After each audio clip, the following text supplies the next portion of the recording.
BCCI, you have to give the chance to Bhuvneshwar Kumar. We want him to see back in the Blues.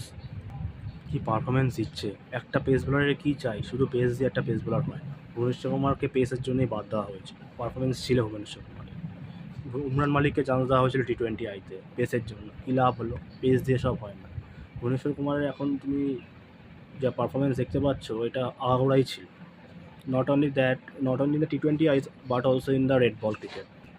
Last ম্যাচে আরসিবির এগেনস্টে 4টে wicket নেয়, 3টে wicket crucial, 3টে wicket Surya Kumar Yadav, Rohit Sharma included, অ্যান্ডি কেল্টন অলসো 3টে ক্রুশাল উইকেট নেয়। সুইং তো আছেই, আউট সুইং, ইন সুইং, তার সঙ্গে নাকাল বল আর ডেথ ওভারে ইকোনমিক বোলিং, আর কি চাই। তার সঙ্গে উইকেট 12-13 বছরের experience white ball and red ball ক্রিকেটে।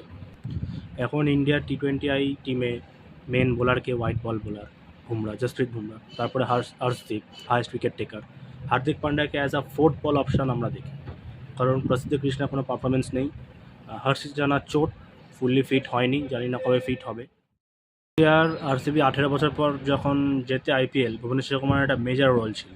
14টা ম্যাচে 17টা উইকেট নেয়, আর ইকোনমি দেখো আন্ডার 9। 2021-এ হর্ষল প্যাটেল 6বার 3 উইকেটের ওপরে নিয়েছিল, 3 উইকেটস হল। আর এখন 11টা ম্যাচে ভুবনেশ্বর কুমার এই বছর 3 উইকেটস হলের বেশি নিয়ে নিয়েছে, 6টা এখনও অবধি। এখনও আরসিবি যদি কোয়ালিফাই করে আরও 4-5টা গেম পাবে, আর কোয়ালিফাই আগে এখন 11টা গেম হয়ে গেছে, মিনিমাম 14টা তো পাবে।